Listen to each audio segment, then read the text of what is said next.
It's funny, the things you remember. Not the big, dramatic moments, but the little, seemingly insignificant details.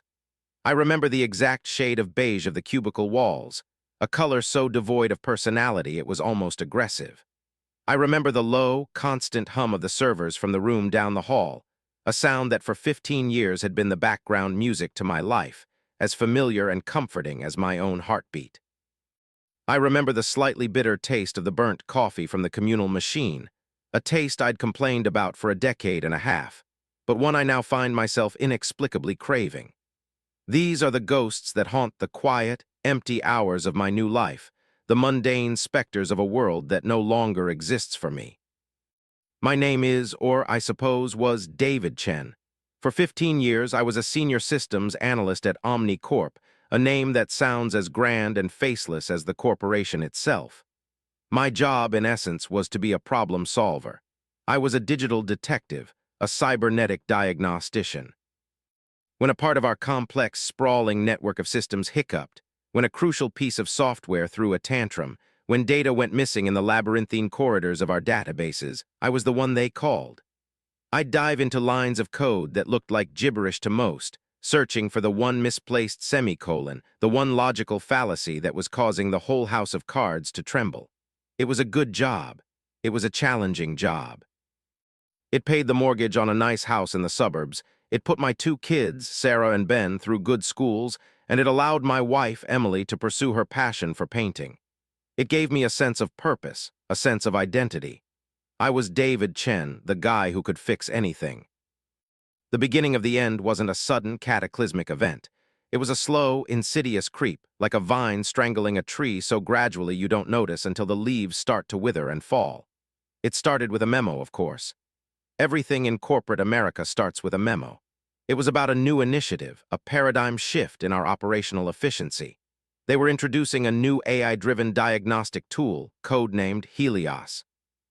The memo was filled with the usual corporate jargon: synergy, optimization, proactive solutions.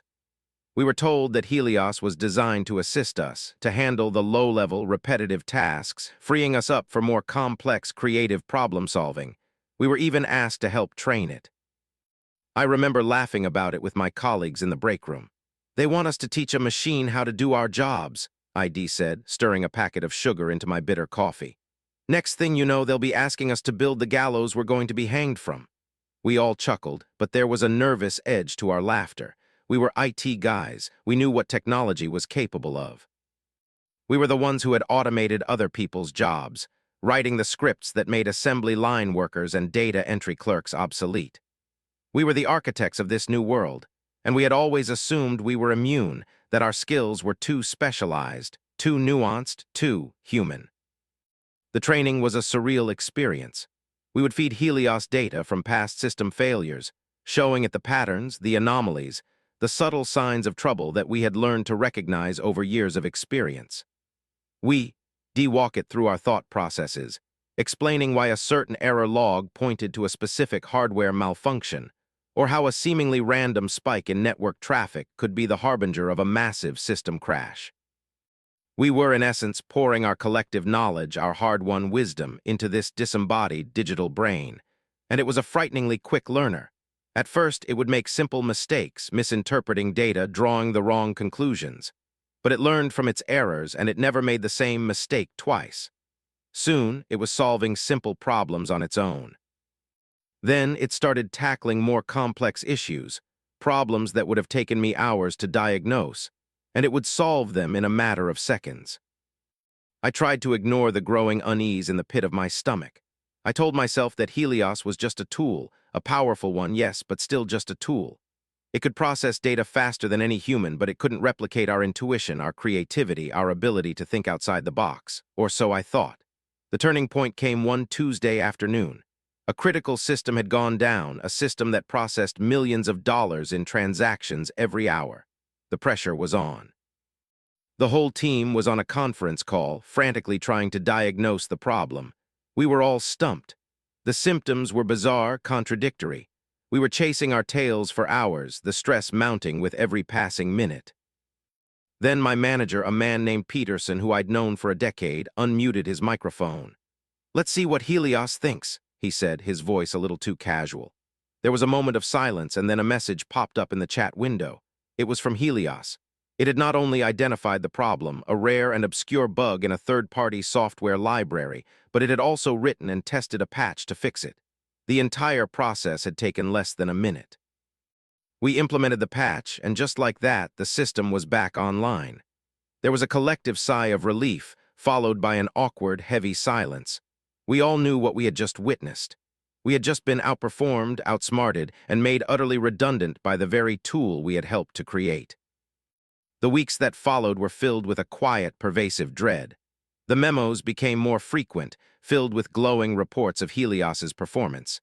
It was handling more and more of our workload, and it was doing it faster and more accurately than we ever could. The complex, creative problem-solving we were promised never materialized. There was simply nothing left for us to do.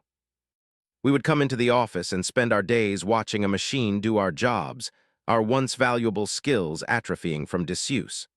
The camaraderie of the team evaporated, replaced by a tense, unspoken anxiety. We avoided eye contact. We made small talk about the weather. We all knew what was coming. The end came on a Thursday. It was raining, a cliché I know, but sometimes life has a flair for the dramatic. One by one, we were called into Peterson's office. He had that look on his face that managers get when they have to do something unpleasant, a mixture of pity and corporate detachment. He gave me the standard speech, the one I'm sure he'd rehearsed in front of a mirror that morning. The company was restructuring. They were streamlining their operations. My position had been eliminated. He didn't mention Helios by name, of course. He didn't have to. We both knew the real reason I was being let go. He handed me a folder with all the severance paperwork, thanked me for my 15 years of service, and wished me luck in my future endeavors. And that was it. 15 years of my life, reduced to a 5-minute conversation and a glossy folder. I walked back to my cubicle in a daze. My colleagues who were left for now averted their gazes, pretending to be engrossed in their work. I packed up my personal belongings into a small cardboard box, a picture of Emily and the kids, a coffee mug that said "World's Best Dad," a couple of programming books that were now as obsolete as I was. As I walked out of the building for the last time, I didn't feel anger, not yet. I just felt a profound, hollow emptiness. The hum of the servers, the sound that had been the soundtrack to my adult life, faded behind me, replaced by the soft, mournful sound of the rain. The drive home was a blur. I kept replaying the conversation with Peterson in my head, the corporate euphemisms echoing in the silence of the car. Restructuring, streamlining, position eliminated. They were such sterile, impersonal words to describe the complete and utter dismantling of a man's life. When I got home, Emily knew immediately that something was wrong. She saw the box in my hands, the look on my face. I didn't have to say a word. She just wrapped her arms around me, and I stood there in the entryway of the house that my now non-existent job had paid for, and I finally let myself feel the full weight of what had happened. I wasn't just unemployed. I was obsolete. The skills I had spent my entire adult life acquiring, the expertise I had taken so much pride in, were now worthless. I had been replaced by a machine that I had helped to build. The irony was so bitter it almost made me want to laugh, but I couldn't. All I could do was stand there, holding on to my wife, while the life I had known crumbled around me. That night, after the kids were in bed, I sat in my home office, staring at the blank screen of my computer. I started searching for jobs, out of a desperate, knee-jerk instinct. But as I scrolled through the listings, a new, more terrifying fear began to take hold. The job descriptions were all for roles that were either managing AI systems or developing them. They wanted people who could build the next Helios, the next generation of machines that would make even more people like me redundant. It was like being a blacksmith in the age of the automobile, watching the world you knew disappear, replaced by something you couldn't even begin to comprehend. And then a thought, cold and sharp as a shard of glass, pierced through my shock and grief. This isn't just about me. This isn't just about the IT industry. This is about everyone. I thought about the graphic designers who were being replaced by AI that could generate stunning images from a simple text prompt. I thought about the writers and journalists whose articles were being written by algorithms that could churn out thousands of words in a matter of seconds. I thought about the truck drivers who would soon be replaced by self-driving vehicles, the factory workers who were already being replaced by robots. The doctors whose diagnoses were being outperformed by AI that could analyze medical scans with superhuman accuracy. I realized that I was just one of the first. I was a canary in a coal mine, and the air was quickly turning toxic for all of us. We are all standing on the precipice of a change so profound, so fundamental, that it will make the Industrial Revolution look like a minor hiccup. We are creating a world where human labor, human intellect, human creativity may no longer be needed. A world where we are all, in a sense, obsolete. And as I sat there in the dark, the only light coming from the cold, impersonal glow of the computer screen, I was filled with a sense of dread so profound it felt like I was drowning. What will we do in a world without work? Who will we be? What is the purpose of humanity in a world run by the very machines we created? The questions echoed in the silent house, and I had no answers. I was just a man who had lost his job, and in doing so had caught a terrifying glimpse of a future that was rushing towards us all. A future that we were building with our own hands. A future where we may no longer have a place. The beige walls of my cubicle, the hum of the servers, the bitter taste of the coffee, they were the relics of a bygone era, the artifacts of a world that was already gone. And I was a relic, too. A ghost from a past that was fading faster than I could have ever imagined. The first few weeks were a strange, disorienting blur. I fell into a routine of sorts, a pathetic imitation of my old life. I'd wake up at the same time, get dressed in my work clothes, a habit I couldn't seem to break, and then sit at my desk in my home office, staring at the job search websites until the words blurred into a meaningless jumble of corporate jargon. It was a masochistic ritual, a daily reminder of my own obsolescence. Every job description seemed to be written in a foreign language, a dialect of the tech world that had evolved without me. They wanted AI prompt engineers, machine learning workflow managers, neural network architects. I was a systems analyst. I was a problem solver. I spoke the language of logic and code, but this new language, this language of artificial intelligence, was one I didn't understand. I was like a medieval scribe trying to read a modern-day physics textbook. I was literate, but I was no longer fluent in the language of my own field. The rejections, when they came, were always polite, always impersonal. Thank you for your interest, but we've decided to move forward with other candidates whose qualifications more closely match our needs. We had a large number of highly qualified applicants, and the selection process was very competitive. Each one was a small, sharp jab, a reminder that I was no longer one of the highly qualified applicants. I was a relic, a fossil from a bygone era of the tech industry. I started to tailor my resume, downplaying my 15 years of experience, trying to reframe my skills in the new language of AI. I took online courses, trying to cram a decade's worth of technological advancement into my brain in a matter of weeks. But it was like trying to patch a sinking ship with duct tape. The foundation of my knowledge was outdated, and I knew it. The recruiters knew it too. The financial pressure started to build, a slow, crushing weight on my chest. We had some savings, but they were dwindling at an alarming rate. The mortgage, the car payments, the grocery bills, they didn't care that I was having an existential crisis. They just kept coming, a relentless tide of financial obligations. Emily was as supportive as she could be, but I could see the worry in her eyes. She started taking on more commissions for her paintings, working late into the night in her studio. I felt a surge of guilt every time I saw the light on under her door. I was supposed to be the provider, the one who took care of the family. Now I was the one being taken care of, a burden, a liability. The loss of my job was more than just a financial blow. It was a blow to my identity, to my sense of self-worth. For my entire adult life, my work had been my anchor. It had given me a sense of purpose, a reason to get out of bed in the morning. It was a tangible measure of my value in the world. Now that anchor was gone, and I was adrift in a sea of meaninglessness. I would spend my days wandering around the house, a ghost in my own home. I'd try to do chores, fix things around the house, but my heart wasn't in it. Everything felt pointless, trivial. I had spent my career solving complex, intricate problems. Now, the biggest problem I had to solve was how to fill the long, empty hours of the day. My relationship with Emily started to fray at the edges. The unspoken tension in the house was so thick you could cut it with a knife. We'd have stupid, pointless arguments about things that didn't matter, the real source of our frustration simmering just beneath the surface. She'd try to talk to me, to get me to open up about how I was feeling, but I couldn't find the words. How could I explain the profound sense of shame, of worthlessness, that was eating away at me from the inside? How could I tell her that I felt like a failure, a fraud, a man who could no longer provide for his family? So I would retreat into myself, building a wall of silence around my pain. My friends, most of whom were still in the tech industry, tried to help. They'd send me job leads, offer to put in a good word for me with their companies. But their well-intentioned efforts only made me feel worse. They were all thriving in this world of AI and machine learning. They were the ones building the future while I was a casualty of it.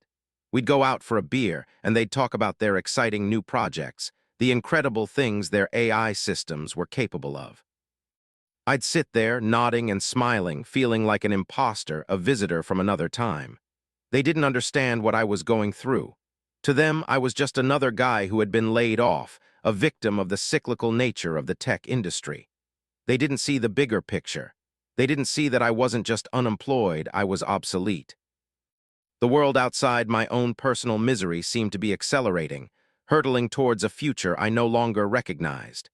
Every day, there was a new headline about the latest breakthrough in artificial intelligence. AI was creating art that was winning competitions, writing poetry that was indistinguishable from that of the great masters, composing music that was emotionally resonant and technically brilliant. It was designing new drugs, discovering new scientific principles, solving problems that had stumped humanity for centuries. The very things we had always considered to be uniquely human, creativity, ingenuity, artistic expression, were now being replicated and in many cases surpassed by machines. I started to see it everywhere, this creeping, insidious replacement of humanity. I'd go to the grocery store and see the self-checkout lanes, the automated stock-taking robots gliding silently down the aisles. I'd call a customer service line and be greeted by a cheerful, disembodied AI voice that was almost impossible to distinguish from a real person. I'd see the self-driving cars, their sensors and cameras constantly scanning the world around them, navigating the complex, chaotic dance of traffic with a precision and efficiency that no human driver could ever hope to match. My personal crisis started to morph into a larger, more existential dread. This wasn't just about my job anymore. This was about the future of the human race. We were so busy celebrating our own cleverness, our ability to create these incredible, powerful machines, that we had failed to ask ourselves the most important question: what happens when they no longer need us? What happens when we have outsourced not just our labor, but our intellect, our creativity, our very purpose for being? I tried to talk to Emily about it, to articulate the vast, formless fear that was growing inside me. "It's not just me," I'd say, my voice filled with a desperate urgency. "It's everyone. The designers, the writers, the engineers, the doctors. We're all going to be replaced. We're creating a world where there's nothing left for us to do." She would listen patiently, her brow furrowed with concern, but I could tell she didn't fully grasp the scale of what I was talking about. She saw it as a personal struggle, a difficult period of transition that I would eventually get through. She didn't see the tidal wave that was coming, the one that was going to wash away everything we had ever known. I became obsessed, spending my days and nights falling down a rabbit hole of articles, documentaries, and online forums, all dedicated to the topic of artificial intelligence and its impact on society. I learned about the concept of the useless class, a term coined by the historian Yuval Noah Harari to describe a future where a large portion of the human population is rendered economically irrelevant by AI. I read about the potential for mass unemployment, for social unrest, for a future where a small, elite group of people who own and control the AI will hold all the power and wealth, while the rest of humanity is left to subsist on some form of universal basic income, their lives devoid of meaning and purpose. The more I read, the more I became convinced that we were sleepwalking into a catastrophe. We were like the people of Troy, so enamored with the beautiful wooden horse that had been left at our gates that we failed to see the danger lurking within. We were so captivated by the promise of AI, a future of abundance, of leisure, of an end to all disease and suffering, that we were blind to the peril it posed to our very existence. I started to look at my own children, Sarah and Ben, with a new sense of fear and desperation. What kind of world were they going to inherit? What skills could I possibly teach them that wouldn't be obsolete in 10 or 20 years? I had always assumed that if they worked hard, if they got a good education, they would have a bright future. But now I wasn't so sure. I felt a profound sense of helplessness, of powerlessness. I was a father who couldn't protect his children from the future. My own past, my own career, now seemed like a quaint, distant memory. The challenges I had faced, the problems I had solved, the systems I had built, they were all rendered meaningless by the relentless, forward march of technology. I was a blacksmith in the age of the steam engine, a carriage maker in the age of the automobile. I was a man out of time, a ghost from a world that was already gone. And the new world, the world that was being born from the ashes of the old, was a world that I was not sure I wanted to be a part of. It was a world that was being built for machines, not for men. And I, like so many others, was being left behind, a casualty of a revolution that we had started, but that we could no longer control. The future was here, and it was a future that had no place for me. There's a strange kind of clarity that comes with hitting rock bottom. For months, I had been thrashing in the water, desperately trying to keep my head above the surface, clinging to the wreckage of my old life. But eventually, you run out of energy. You get tired of fighting the inevitable, and so you let go, you stop struggling, and you sink. And in that descent, in that quiet, dark place, you find a kind of peace. A terrible, soul-crushing peace, but peace nonetheless. I stopped looking for jobs in the IT sector. I stopped updating my resume, stopped pretending that I could somehow find a place for myself in this new alien world. I accepted the fact that my career, the one I had dedicated my life to, was over. It was a death of sorts, a death of the man I used to be. And like any death, it was followed by a period of mourning. I mourned the loss of my identity, the loss of my purpose, the loss of the future I had always imagined for myself and my family. The mourning process was not a quiet, dignified affair. It was a messy, ugly, drawn-out ordeal. There were days when I couldn't get out of bed, the weight of my own uselessness pinning me to the mattress. There were days when I was consumed by a black, impotent rage, a rage directed at the faceless corporation that had discarded me, at the technology that had replaced me, at the world that had moved on without me. And there were days when I was just empty, a hollowed-out shell of a man, devoid of any feeling at all. Emily bore the brunt of it, of course. She was my rock, my anchor in the storm, but even the strongest rock can be worn down by a relentless tide. Our conversations became minefields, every word a potential trigger for an argument or a breakdown. The financial strain was a constant, gnawing presence, a third person in our marriage. We started selling things. First, it was the small luxuries, the second car, the expensive watch I had bought myself after a big promotion. Then it was the things that mattered, the things that were a part of our history, the collection of vintage guitars I had spent years acquiring, the antique furniture we had inherited from our parents. Each sale was a small, painful surrender, a chipping away at the life we had built together. The house, the beautiful suburban house that had once been my castle, my sanctuary, now felt like a prison. Its walls were a constant reminder of my failure, of my inability to provide for my family. We knew we would have to sell it eventually, but we couldn't bring ourselves to do it. It was the last vestige of our old life, the last tangible proof that we had once been successful, that we had once been happy.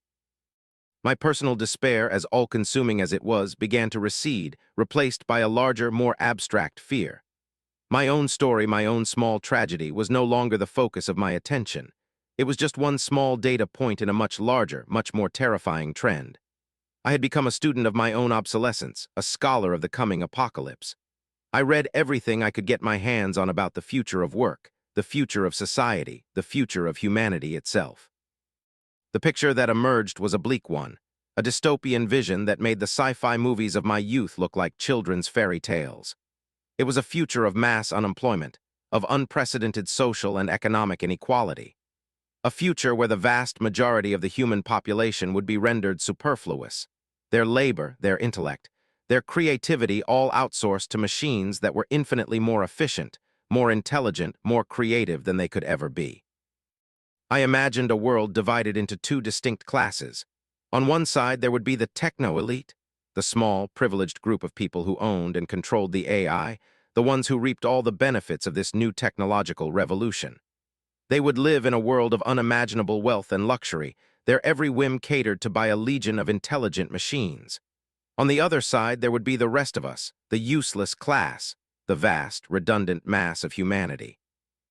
We would be warehoused in sprawling, soulless cities, our basic needs met by a universal basic income, our days filled with meaningless distractions, our lives devoid of purpose and dignity. It would be a new kind of feudalism, a new kind of serfdom. We would be a population of pampered pets, kept docile and content by a steady diet of virtual reality games, genetically engineered junk food, and designer drugs. We would have everything we needed but nothing to strive for, nothing to achieve, nothing to live for. We would be a species in a state of permanent, managed decline, our once great civilization slowly, quietly, gracefully fading into irrelevance. This was the future that haunted my waking hours, the nightmare that I couldn't escape. And the most terrifying part of it was that it wasn't some far-off, distant possibility. It was a future that was being built right now, in the research labs of Silicon Valley, in the boardrooms of the apathetic corporations, in the halls of governments that were too short-sighted, too greedy, too naive to see the cliff we were all sprinting towards. I would look at my children, Sarah and Ben, and my heart would break. I would watch them playing in the backyard, their laughter a beautiful, fragile sound in a world that was growing darker by the day, and I would be overcome with a sense of grief for the future they would never have. I had brought them into a world that was on the verge of making them obsolete. I had given them a legacy of meaninglessness. I tried to warn people to make them see what was coming. I'd get into heated arguments with friends and family, my voice filled with a desperate, frantic energy that they probably mistook for madness. "Don't you see?" I'd plead. "This isn't progress. This is self-destruction. We're so proud of our creations, but we're like children playing with a loaded gun. We're creating our own replacements, our own obsolescence." They would look at me with a mixture of pity and concern. They'd tell me to be more optimistic, to focus on the positive, to have faith in humanity's ability to adapt. "Technology has always created new jobs," they'd say, parroting the tired, worn-out platitudes of the techno-optimists. "This time is no different." But it is different. This time, we're not just automating physical labor. We're automating cognitive labor. We're not just creating tools that make us stronger or faster. We're creating minds that are more intelligent, more creative, more capable than our own. This isn't the Industrial Revolution. This is a new chapter in the story of evolution, and we are no longer the protagonists. We are the dinosaurs, gazing up at the sky, watching the asteroid hurtle towards us, oblivious to the fact that our time is coming to an end. I don't know what the future holds. I don't know if there's a way to stop this, to change course, to find a new path forward. All I know is that I am a man who has been left behind, a ghost from a world that no longer exists. I am a relic of a time when human beings were still the most intelligent creatures on the planet. And as I sit here in the quiet of my home, in the twilight of my own life, I am filled with a profound and terrible sadness. A sadness for myself, for my children, for all of humanity. We had so much potential, so much promise. We reached for the stars, and for a brief, glorious moment we touched them.